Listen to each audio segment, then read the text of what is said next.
امریکی خفیہ دستاویزات افشاں، یوکرین کے لیے تباہی۔ ساری دنیا کے خفیہ راز افشاں کرنے والی پینٹاگون کا راز فاش ہونے کے بعد امریکہ میں ہر طرف خوف کا عالم ہے اور کہا جا رہا ہے کہ اس طرح سے خفیہ رازوں کا افشاں ہونا قومی سلامتی کے لیے انتہائی سنگین خطرہ ہے۔ وہ جو ساری دنیا میں 800 سے زائد خفیہ جاسوسی کے اڈے رکھتے ہوں اور جن میں سے صرف 400 اڈوں کا دنیا کو پتہ ہو، آج لوگوں کو ان کا راز افشاں ہو گیا ہے۔ ساری دنیا کو ان کی غلط کاریوں سے آگاہ کر رہے ہیں۔ یوکرین کی فضائی دفاع سے لے کر اسرائیل کی جاسوسی ایجنسی موساد تک نیز چین، مشرق وسطی اور افریقہ وغیرہ سے متعلق امور کی تفصیلات پر مشتمل خفیہ دستاویزات کے آن لائن شائع ہو جانے پر امریکہ مشکل میں پڑ گیا ہے اور امریکی حکام سے افشاں کے ماخذ کا پتہ لگانے اور اپنے اتحادیوں کو مطمئن کرنے کی تگ و دو کر رہے ہیں۔ واشنگٹن اپنے اتحادیوں کو یقین دلانے کی کوشش کر رہا ہے کہ وہ ان کے مفادات کا ہر صورت خیال رکھے گا۔ دوسری طرف امریکی وزیر دفاع نے کہا ہے کہ امریکہ دستاویزات افشاں ہونے کے معاملے کی تہہ تک پہنچنے میں کوئی کسر نہیں چھوڑے گا۔ کچھ دستاویزات کے بارے میں کہا جاتا ہے کہ ان میں یوکرین جنگ کے بارے میں انتہائی تفصیلی معلومات کے علاوہ اتحادیوں سے متعلق امریکہ کی حساس بریفنگ والے مواد بھی ہیں۔ بلنکن کا کہنا ہے کہ ہم نے گزشتہ دنوں اعلیٰ سطح پر اپنے اتحادیوں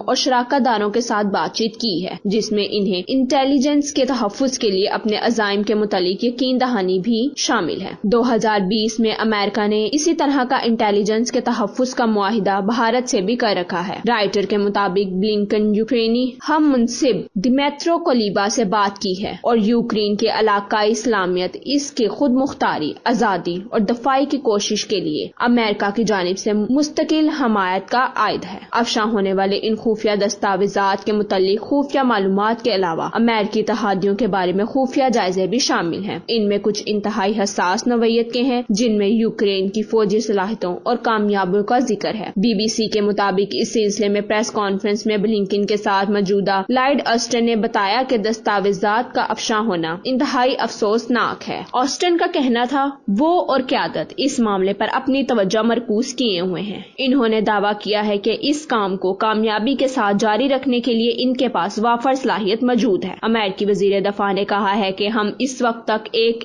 کو نہ چھان ماریں گے اور کوئی کسر باقی نہیں اٹھا رکھیں گے جب تک کہ ہمیں اس کے ماخذ اور اس کی مکمل نوعیت کا پتہ نہیں چل جاتا۔ دستاویزات کے درجنوں تصویریں، جن میں سے کچھ اسرائیل اور جنوبی کوریا سمیت اتحادیوں اور شراکت داروں کی امریکہ کی جانب سے جاسوسی کی طرف بھی اشارہ کرتی ہیں، ٹویٹر، ٹیلی گرام، ڈسکارڈ اور دیگر ویب سائٹوں پر گردش کر رہی ہیں۔ آسٹن نے افشاں ہونے والے دستاویزات پر تبادلہ خیال کے لیے جنوبی کوریا کے وزیر دفاع لی جونگ سوک سے بات کی ہے۔ ان دستاویزات میں مبینہ طور پر سیول کی امریکی نگرانی کی تفصیلات تھیں اور یوکرین کو براہ راست گولہ بارود فراہم کرنے کے متعلق جنوبی کوریا کے تحفظات کا انکشاف ہوا تھا۔ جنوبی کوریا کی قومی سلامتی کے ڈپٹی ڈائریکٹر کم تھائی ہائیو نے نامہ نگاروں کو بتایا کہ دونوں دفاعی سربراہوں نے اس بات پر اتفاق کیا کہ دستاویزات کی کافی بڑی تعداد من گھڑت ہے۔ ان دستاویزات کے افشاں ہونے کے مضمرات کافی اہم ہو سکتے ہیں اور ممکنہ طور پر امریکی انٹیلیجنس ذرائع کو خطرے میں ڈال سکتے ہیں، کیونکہ یہ ملک کے دشمنوں کو قیمتی معلومات فراہم کرتے ہیں۔ روس کے ترجمان دمتری پیسکوف کا کہنا تھا کہ آپ اور میں جانتے ہیں کہ حقیقت میں ہر چیز کا الزام روس پر ڈالنے کا رجحان ہے۔ خفیہ دستاویزات کی حالیہ لیک کو سال 2013 میں ویکی لیکس ویب سائٹ پر 7 لاکھ سے زائد دستاویزات، ویڈیوز، سفارتی کیبل سامنے آنے کے بعد سیکیورٹی کی سب سے سنگین خلاف ورزی قرار دیا جا رہا ہے۔ امریکی حکام نے کہا ہے کہ تحقیقات اپنے ابتدائی مراحل میں ہیں اور تحقیقات کرنے والوں نے اس لیک کے پیچھے روس نواز عناصر کے ہونے کے امکان کو رد نہیں کیا۔ کریمنل کے ترجمان دمتری پیسکوف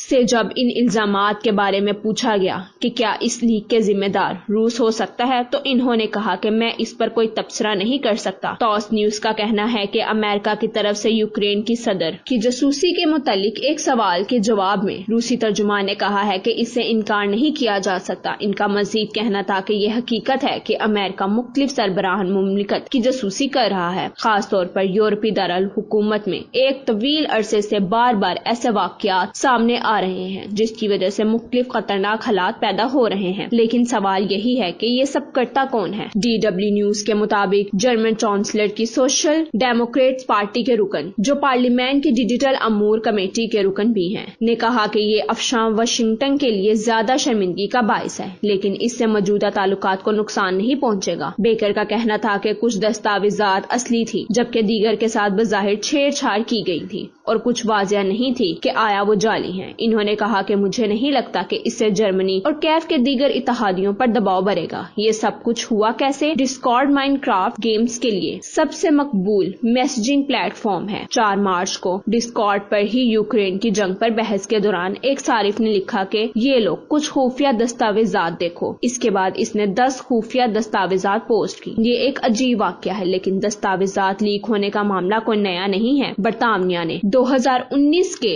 عام انتخابات سے پہلے امریکہ اور برطانیہ کے تجارتی تعلقات کی کچھ دستاویزات کئی میسجنگ سائٹس پر شیئر کی گئی۔ اس وقت میسجنگ سائٹ ریڈٹ نے کہا تھا کہ یہ دستاویزات روس سے شیئر کی گئی تھی۔ ایک اور معاملے میں online game War Thunder کے کچھ صارفان نے گرما گرم بحث کے دوران کئی حساس دستاویزات کو پبلک کر دیا، لیکن تازہ ترین معاملہ یوکرین کے لیے انتہائی حساس اور ممکنہ طور پر نقصان دہ ثابت ہو سکتا ہے۔